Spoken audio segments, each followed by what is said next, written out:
Thank you, Brian.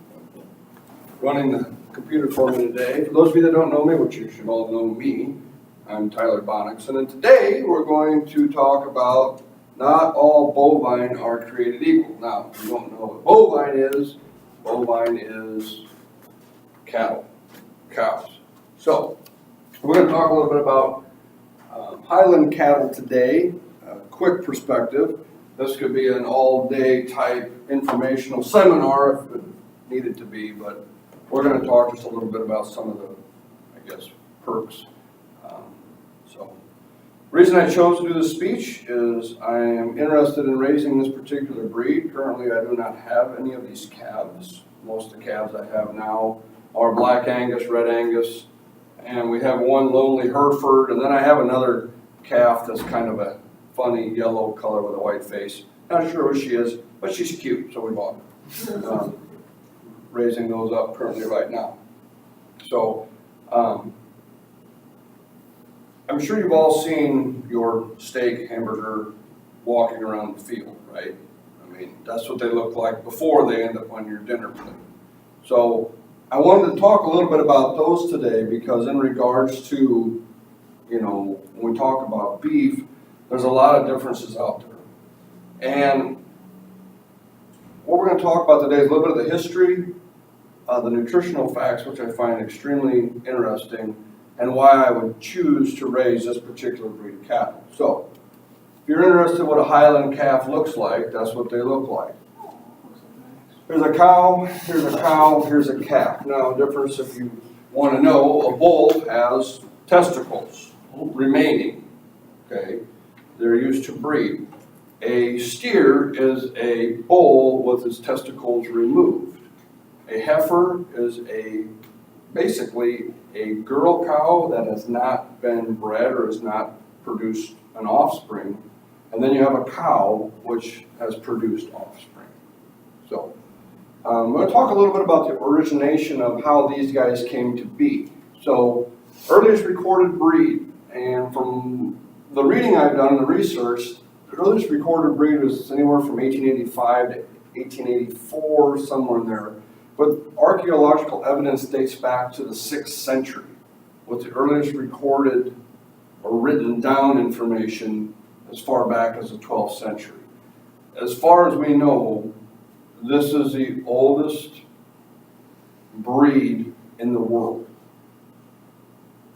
First importation to the States was in 1890, and I can just imagine them loading a bunch of these cows on a boat and saying, good luck to you.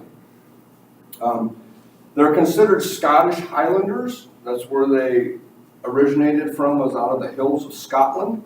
And we'll talk a little bit more about the way, why they look like they do as we get further along. But they're one of the oldest registered breeds in the world. Jumping right into nutritional facts, Scottish Highland cattle are typically grass-fed. And when we get to the next couple slides, we're going to talk a little bit more about why they are that way. But typically grass-fed Highland cattle versus overall beef breeds, so like your Black Angus, your Red Angus, your Charolais, those are the calves that are completely white. Scottish Highland cattle, about 4.5 grams of fat per 100 grams of meat. When you look at your other beef breeds, it's 15.6 grams per 100 grams. That's a large difference. It's been said that the fat content in grass-fed Highland cattle rivals that of chicken and salmon. So if you're looking for a really, really low-fat type beef, you want to look at Highland type beef because it's much less fat content. Cholesterol. We're all worried about our cholesterol these days. Now, there is some good cholesterol and some bad cholesterol. This is focusing on the bad cholesterol. 40.9 milligrams of cholesterol per 100 grams versus your overall breeds of 64. So your cholesterol percentage is a lot lower also.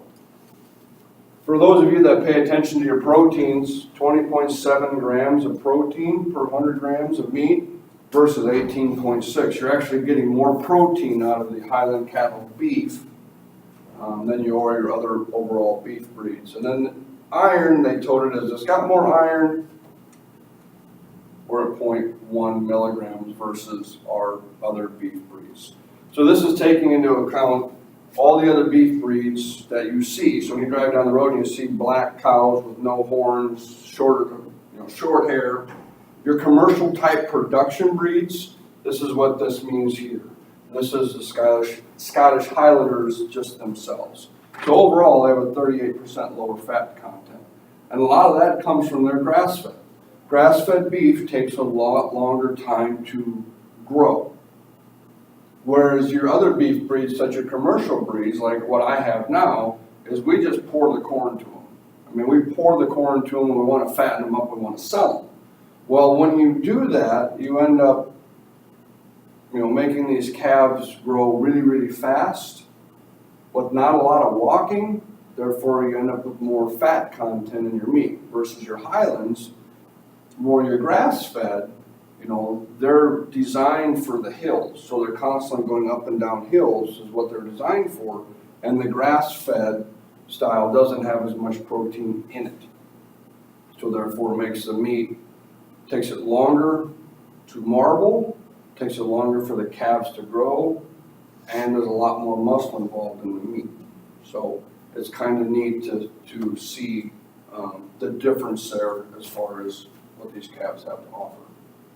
According to the Mayo Clinic and many other authorities, grass-fed and grass-finished beef is becoming a highly sought-after commodity for the following health reasons: less total fat, more heart-healthy omega-3, more conjunctive linoleic acid. It's a type of fat that's thought to reduce heart disease and cancer risks.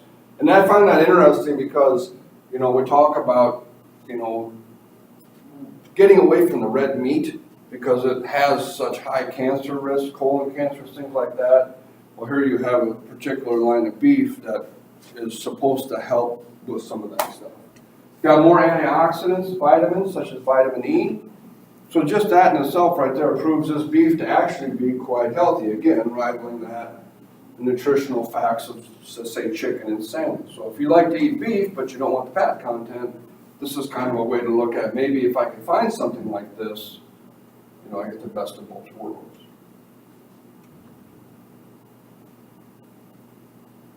This is a video this guy did at home. He raises cattle, and I'll fast forward it, but basically what he did is he took grass-fed Highland beef in one skillet and commercial 80-20. So if you go to look for hamburger, it's 80% meat, 20% fat. 80-20 hamburger at Walmart. This is him cooking it up.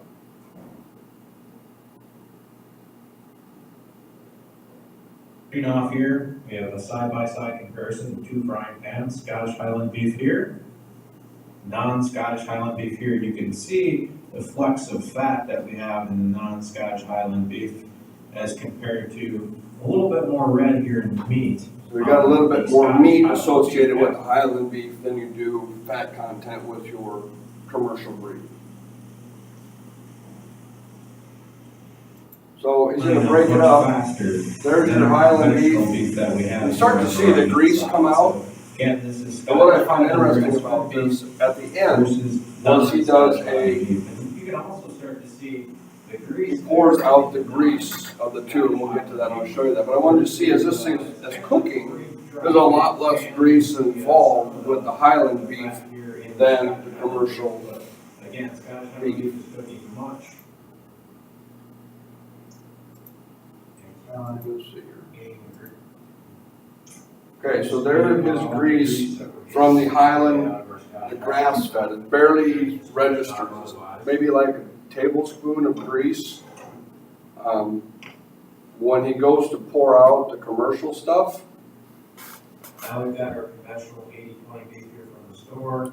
We're draining the grease off of this to run a comparison against the Scottish Highland.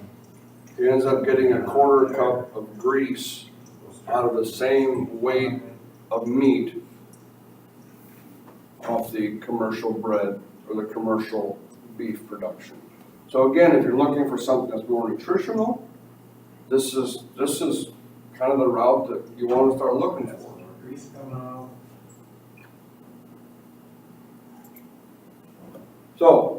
That being said, why do I consider them desirable? You saw in the first picture, they all come with horns, okay? They're non-polled. Polled cattle do not have horns, so that's like your Black Angus, your Red Angus, some of your Herefords.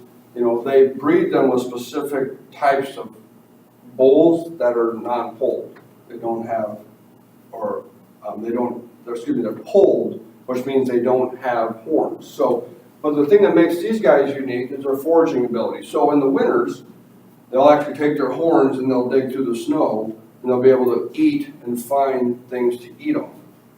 Now, you know, doing some research and talking to people, a lot of people don't want to deal with these types of animals simply for the fact that they have horns. That you can be, you know, impaled. They say that, you know, it could damage other livestock because of their horns.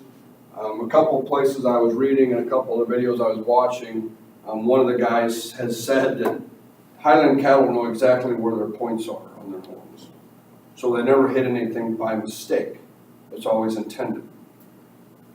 The weather, if you go back to that first page again, you remember how their long hair, I mean, some of the hair can be up to 13 inches long on their outer coat. They have an underlying coat that's a downy coat. So like in the harsh winters, especially the winters that you find in Scotland are rainy and cold and snowy, that actually protects them. And part of the reason it protects them is it keeps them warm. But like our commercial breeds in the winter, our commercial breeds their hair will get longer and it'll get thicker, but they'll also put on a lot of back fat. So calves, as the weather starts to change, are going to start to put on a lot of fat to try and keep them warm. Highlanders don't do this. Highland cattle have the long hair, the downy coat underneath that keep them warm, so they don't have to put on a whole lot of back fat to stay warm, which then again helps the way the meat is to have it less fat content and better marbling. They have shorter legs, so they're not very tall. They don't get very big.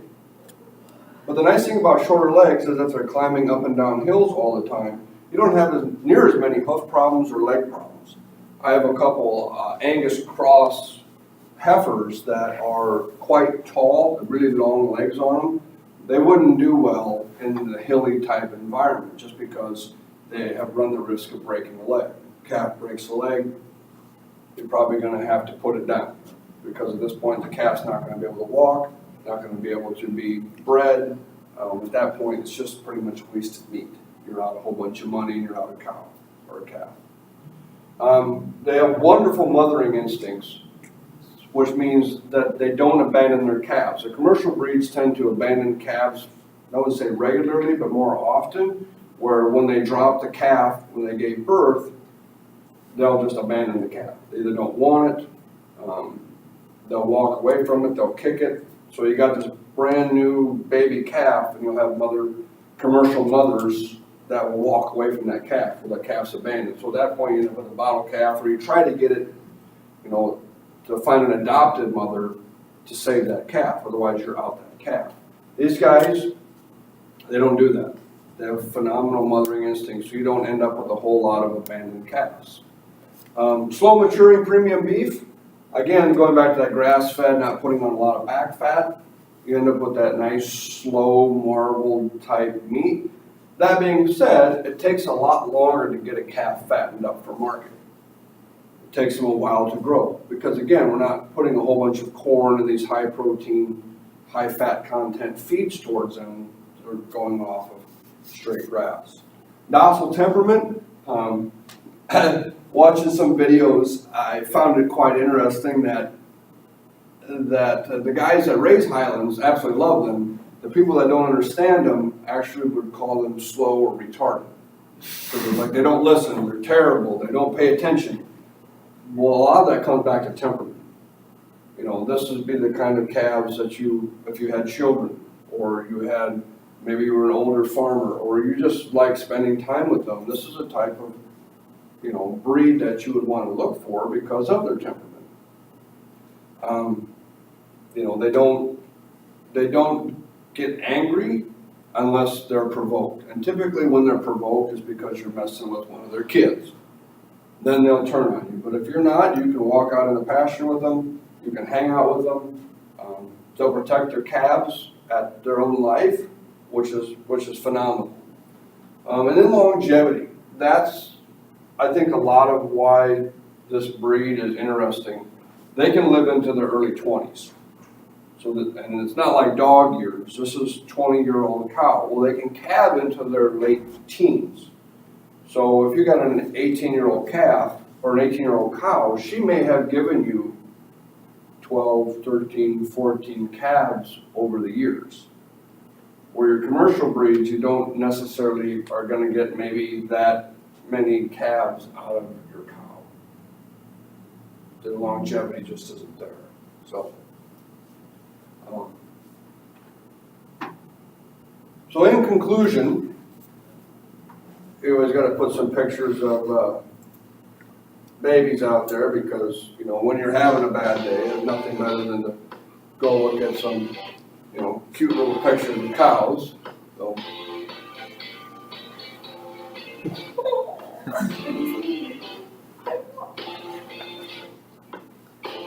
These are the different colors you can get.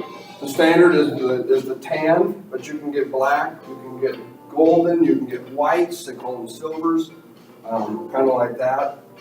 So kind of in conclusion, what we talked about is definitely the history. We talked about the nutritional facts, and then we talked about why, you know, this breed is desirable for me. Any questions? We can get one. Where can I buy I want one. That's a really good question. Right now, most of the meat is farm raised. We don't have a lot of commercial producers because there's only about 10,000 Highland calves in the States. So there's really not that many. There's a guy over by Ashland that raises them. He raises Highlands crossed with a red Angus. So he gets a little bit beefier calves just because of the Angus, but all in all, it still comes back to the Highland beef. And for me, the reason I decided to do this is my dad was a butcher. And so we always had the finest cuts of meat that Dad could scrape up. Moving away from home and coming down here, I mean, my choices of meat is I go to the locker or I go to Walmart. And I wasn't finding that the beef that I was getting was really that good. I went to a friend's house one night for supper. And I sat down and they sat me down a huge T-bone. And it looked like a good T-bone. There wasn't a lot of fat on it at all. And I thought, well, this is probably going to taste like crap because there's not a lot of fat. First bite, I was sold. I said, what is this? And they said, well, it's Highland beef. So what's the price difference between Probably a lot versus buying the meat? Not a whole lot, to be honest. The problem that we encountered is that we don't have any real large commercial producers of Highlands. A lot of guys don't want to deal with them because one, they got horns. Two, if as hairy as they are, they end up with a lot of mud and things like that. They don't want to deal with the long hair. So that's why, being a smaller operation like myself, if I end up with 10 Highlanders, you know, I'll probably calve once a year, but it's going to take time for those calves to be grown up enough that I can either breed them or I can sell them off for meat. So it takes a little time. And most guys that get into commercial stuff, I mean, they buy calves, they breed calves, they fatten them up and they sell them. I mean, they don't really take the time because that's their business. I mean, their business is to fatten up calves and sell them. Our business, like these guys, would be, we're raising them for the meat.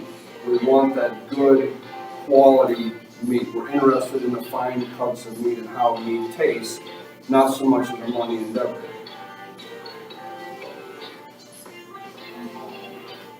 What's the price difference between a Highlander and like a Black Angus? To buy. Yeah. The guy that I talked to that raises them, he pretty much will sell them probably at market rate. Just nobody really wants to deal with them. Right. Which is sad because the nutritional value, you know, the foraging ability, you know, you take say we have a drought. Pasture isn't really grown up, maybe corn doesn't do so well that year because of the drought. These guys, Highland cattle, have been, you know, praised for their ability to be able to forage when there isn't a lot of forage available. So they'll eat small trees, they'll find other ways to survive, which makes them a really hardy animal. So for if you don't have a lot of pasture, these guys they're phenomenal. Any other questions? Cool, thank you for your time. Pardon? Am I gonna get some? Hey, if you do raise any in the You need future, my letter.